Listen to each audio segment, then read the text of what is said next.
There are several options now if you're in the market for an American Fender Telecaster, so today we're going to take a closer look and figure out which one works for you.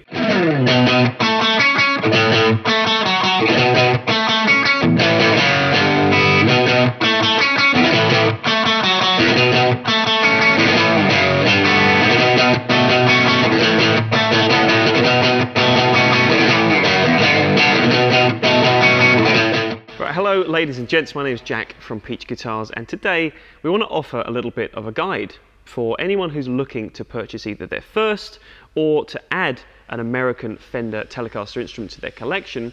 The task can actually be a little bit daunting. When you take a look at the shop's website, or indeed Fender's own website, you'll see that there's no longer just the simple option of an American Telecaster. There's now several different model ranges. There have been for several years, but for anyone who's brand new to this, there's several different model ranges to work your way through and find which one works for you. Now this fact is further confused by the general consensus that the Telecaster is pretty much as simple as an electric guitar design can get. So you would think that there's not a lot to change, there's not a lot to sort through, but actually there are a few things to bear in mind, and this guide is going to walk you through what you should consider. So what we're going to do is go through each model one by one. I'm going to talk you through the benefits, the pros and cons of each, what may be suited best for your particular playing style. You can take this information and apply it to your own decision. And we're going to play a few tone clips as well on each guitar, and I also want to offer up a back-to-back tone comparison, playing the same exact thing, so you can hear the distinct character of each guitar a little bit more accurately.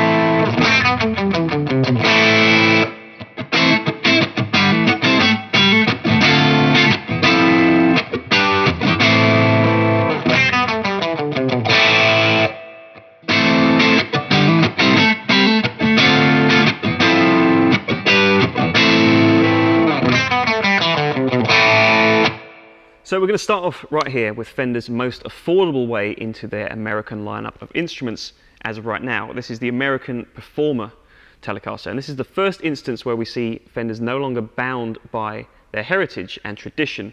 What they decided to do here is make an instrument that sort of still conforms to the traditional ideas of a Telecaster, but allows players to have a lot more experience and input into these designs to give you something that's a lot more comfortable to use, whether you're a gigging regular musician or you want something to use in the studio. Maybe you're not specifically a Telecaster player and you just want a good telly that you can rely on.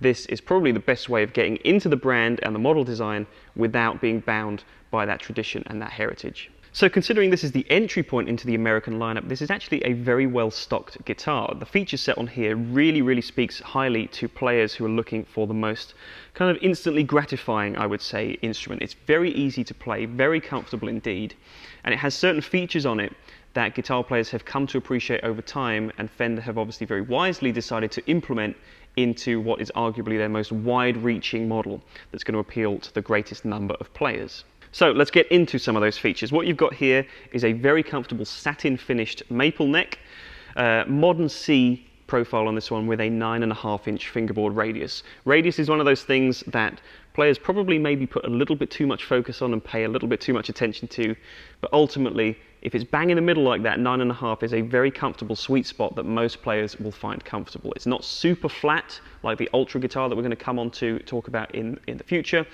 but it's also not super rounded like a real traditional vintage style Telecaster would be. It's that comfortable sweet spot, and it means that chording and soloing alike are both very comfortable wherever you put your hands on this neck. There's a couple of interesting design elements here that I personally really like, such as the silver 70s style headstock logo and these very unusual, in terms of historical Telecaster colours, finishes. So this one's vintage white. There's a couple of other sort of more contemporary options as well.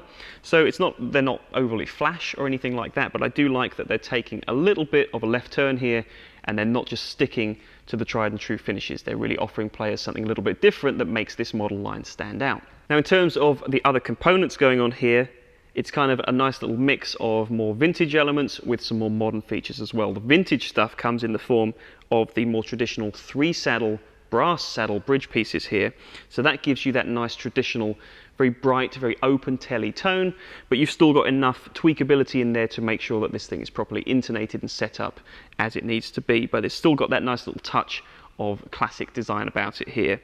You've got Fender's proprietary Yosemite pickups in this lineup, and I think these are one of the best sounding pickup sets that they've made in a long time. It's got the right balance of everything. They've got this nice sort of tubular quality. I think that's the best way to describe it. It's got this nice sort of bounce and juice to the tone without being overly hot or distorted. They still sound great clean, but they sound particularly good if you want to put on a little bit of overdrive and kind of apply a little bit of a bluesy context to your playing. And then in terms of the actual electronics themselves, you've got Fender's grease bucket tone circuit here, which essentially allows you to tailor the range of the tone control a little bit better than traditional designs would do, in the fact that when you turn the tone down, you not only remove the high frequencies, but it also removes some of the low frequency flub that you might get in a more traditional style tone circuit. And lastly, something that we often take for granted these days, but it's definitely a departure from traditional Fender design, you get an extra 22nd fret here so that you can really explore all of this guitar's tonal range.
Okay, moving along to guitar number 2, and this is definitely the one that most people will think of when they think of an American Fender instrument. This is the American Professional 2, now in its second guise, and a few years ago Fender decided this would be the successor to their long-standing American Standard lineup. If you've ever played an American Fender instrument before, chances are you will have played a standard or a derivative of some sort of the Standard lineup. This is basically Fender expressing everything that they've learned throughout the 70+ years of guitar building that they've been doing it for, and it's kind of the amalgamation of all the components that they figured out work best for the greatest number of different players.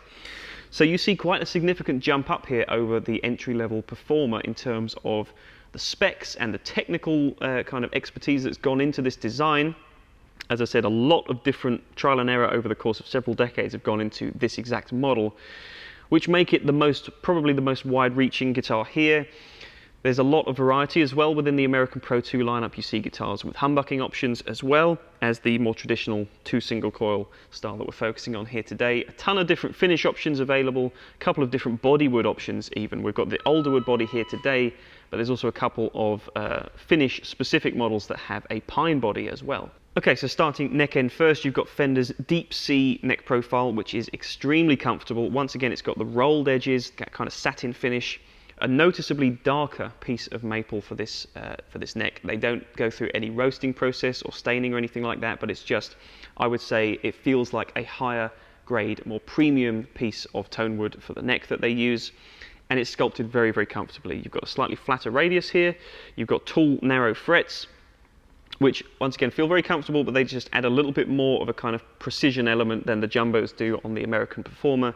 You feel like you can kind of really get into the nitty-gritty of chord shapes and stuff like that a little bit easier, in my opinion, than you can necessarily on either really small frets or really big frets. It's that, once again, that nice sweet spot in the middle. You've then got 22 frets, once again, on this particular maple neck variant, as well as the rosewood version as well, of course. You've got V-Mod 2 pickups in here, which are proprietary to the American Pro lineup. These were recently redesigned for these lineups, for this model. Great sounding set of pickups.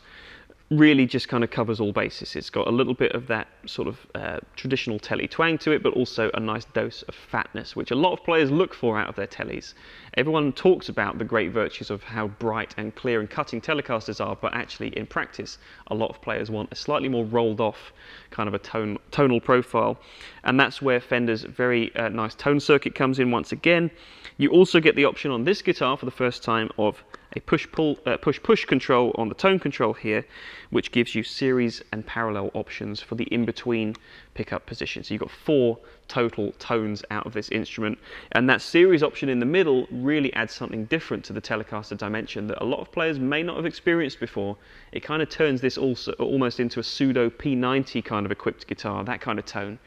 So it really adds something different, and if you're not a traditionalist and you're not not crazy about those 3 typical telly position tones, that 4th position might just convince you that this is something you need for your collection. You also see a couple of sort of more modern features starting to creep in here. Like I said, the years of expertise have just suggested certain design changes to Fender's team. So you've got a contoured sculpted neck heel for the first time, which really makes it a lot more comfortable when you're up in the upper register.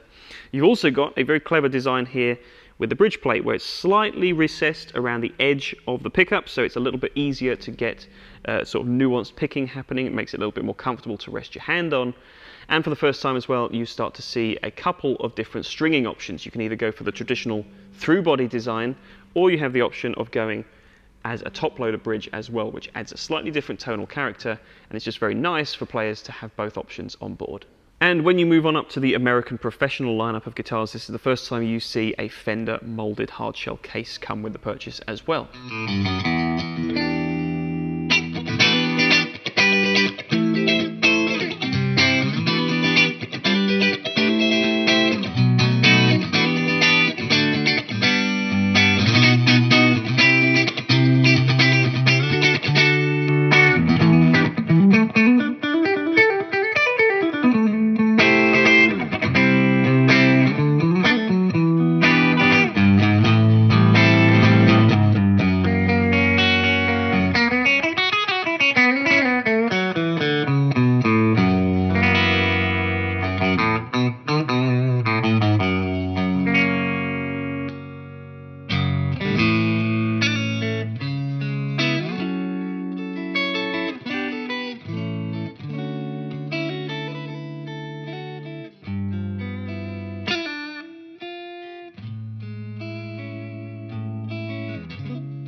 Right, so slap bang in the middle of today's selections is this, the American Original line. Now this guitar, a few years ago, Fender decided to revise their American Vintage selection, which a few of you may remember as being kind of the ultimate historically accurate model.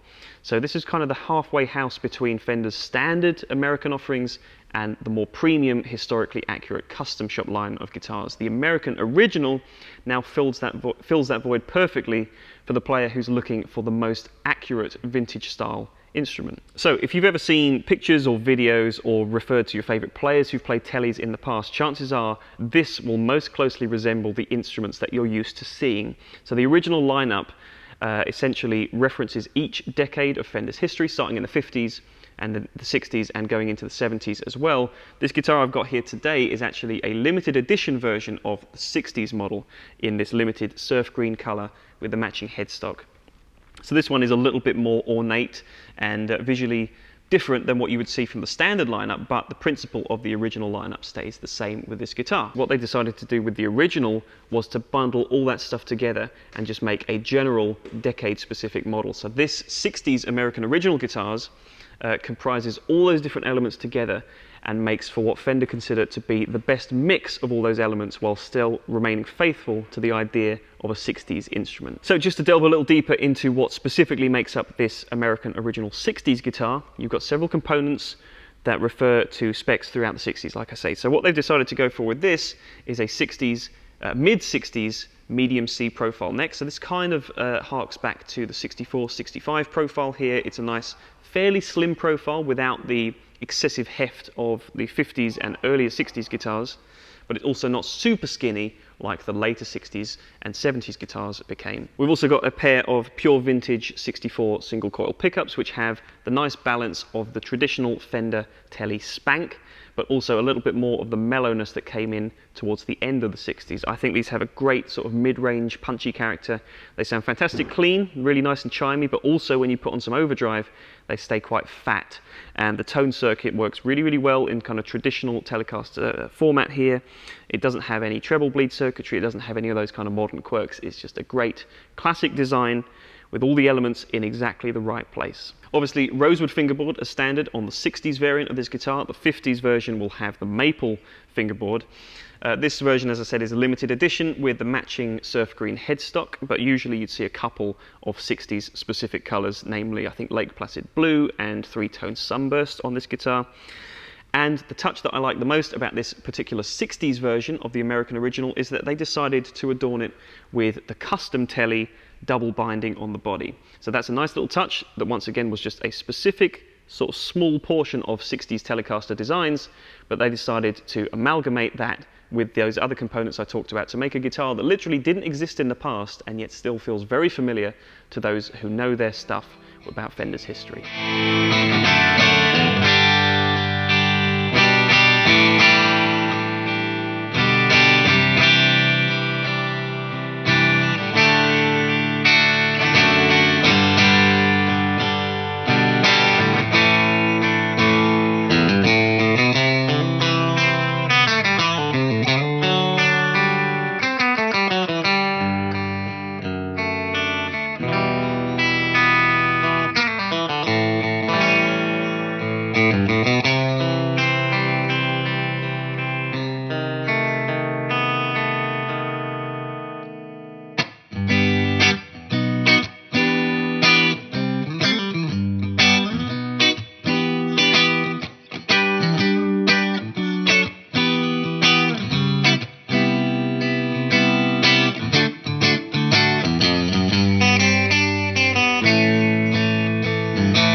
Okay, moving along to the fourth guitar in today's lineup, we're going to talk about the American Ultra, and this is where things start to get maybe a little bit murkier and potentially a little bit more confusing for some people, because up to this point we've kind of covered pretty much all bases. We've got the slightly more contemporary design in the Performer, we've got the more vintage design in the American Original, and of course we've got the kind of go anywhere catch-all of the American Performer. So where does that leave the Ultra? Well, a few years ago, well, several decades ago in fact, guitar builders have started to turn to more boutique alternatives to the mainstream manufacturers' offerings when they want the maximum amount of precision and very specific guitar features that they're looking for. And players have been looking more and more for flatter neck profiles and sort of more advanced electronics, noiseless pickups and so on, which Fender answered that call back a few decades ago, a few years ago anyway, with the American Deluxe. Now, most recently, the Ultra was born out of the Deluxe evolving into the American Elite, and then it became the Ultra. So the Ultra is the latest incarnation of the answer to this demand that players have for the best playing, most sleek, most electronically capable guitar design that they can offer. So that's exactly where the Ultra sits, and as soon as you pick one of these up, you notice all of those differences. The guitars we talked about previously all kind of sit within the same relative framework, but the Ultra is like, it's almost a guitar from a totally different brand altogether, and yet just by playing it and getting accustomed to it, you do still feel Fender's DNA very thoroughly in this guitar.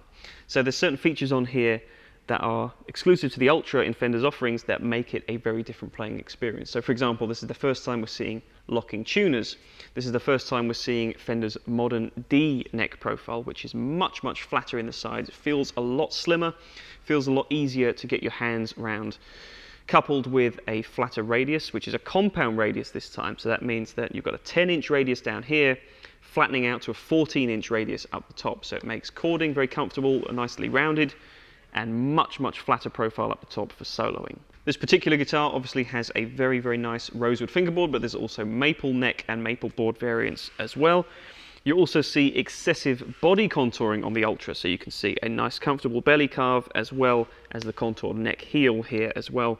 Very comfortable to navigate this guitar, both from the body perspective and wherever you want to go on the neck. You're well covered.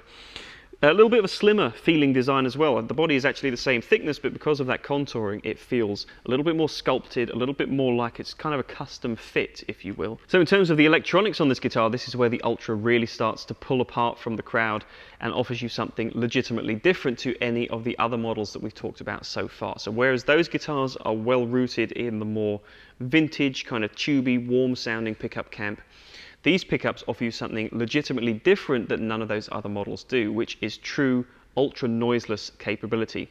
Now, it's fair to say that their earlier noiseless pickup designs weren't maybe quite up to par, but by this point, 3 or 4 generations in, they've really perfected the design, and it still gives you that true Fender sound, but allows you to move into totally different tonal realms that you aren't simply able to do with more traditional noisy single coil designs. Fender's ultra noiseless pickups work very, very well, and they pair superbly with Fender's S1 switching on this guitar. Now, we've seen a similar thing on the American Professional 2 now, but this system actually debuted way back on the American Deluxe, which then turned into the Elite, which formed into the Ultra. So this design was really birthed with this model line. So it works in a very similar way of giving you the same series and parallel switching option for the in-between pickup position, giving you 4 total tones, but it's implemented in a slightly more sleek manner, whereas the Professional has a push-pull tone control. This has a simple push button on the volume control, so it's a little bit more discreet. You also have the introduction of Fender's no-load tone circuit here. So the tone control, when it's all the way up, you'll hear a slight click, which means the tone actually goes out of the circuit, giving you a slightly more wide open, clearer tone when it's all the way up, and then as soon as you bring the control down, it comes back into play. So aside from all the technical stuff and the obvious design changes, I think that the Ultra just has a very distinct character, and it's probably the most polarizing guitar design here of all the models. You're either going to get this or you're not. If you're a dyed-in-the-wool vintage guitar fanatic, then this obviously isn't going to do it for you. But if you are the kind of player who loves the Telecaster and you want to push it forward and use it in more and more musical situations that traditional guitar designs don't permit, this is definitely one of the strongest contenders on the market to fill that exact need.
Okay, so the last of the 5 guitars we're going to talk about today is Fender's newest, Fender's greatest, some may say, the new Ultra Luxe model. So this is obviously a continuation of the Ultra that we were just talking about, with a couple of specific changes, mostly to do with the neck profile and the way the neck feels and operates, that make this just for the players who want even more precision and even more accuracy when it comes to certain specs and playability features.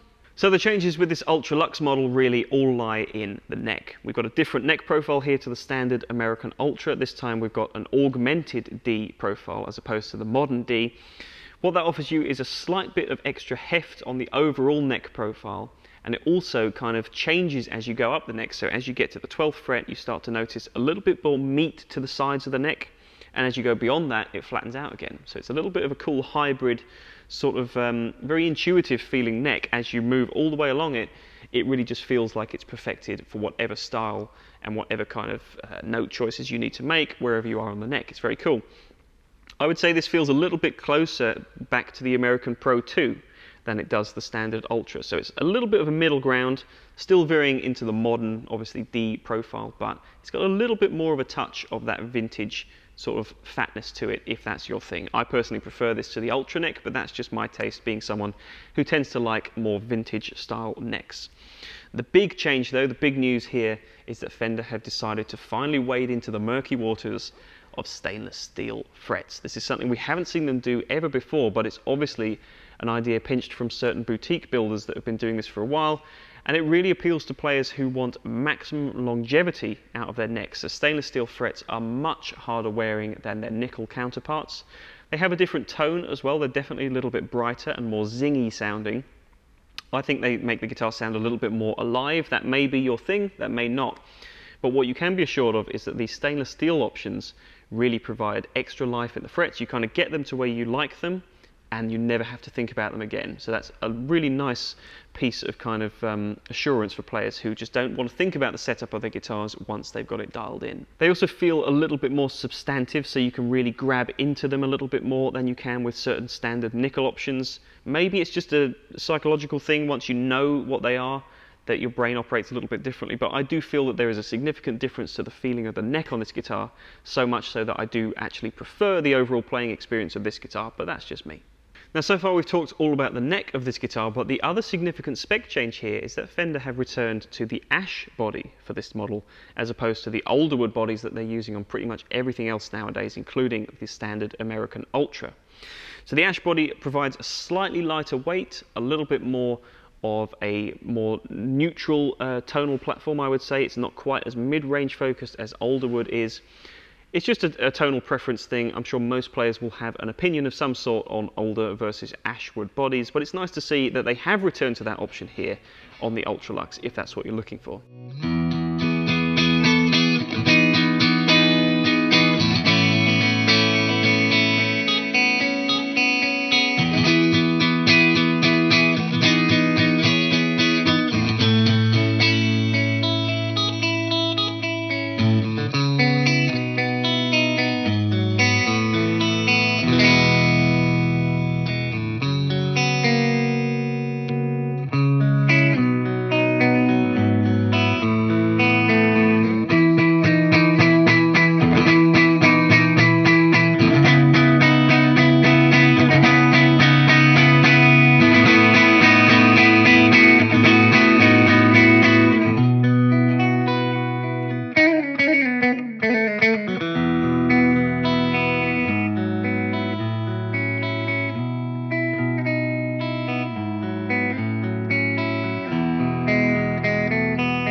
Alright folks, so there we are. There's 5 distinctly different American Telecasters. Maybe at the start of this video you didn't realise that there was such a variety of different specs and things like that to go through. Hopefully though we've provided somewhat of a useful guide, and if you've enjoyed this video be sure to leave a like down below.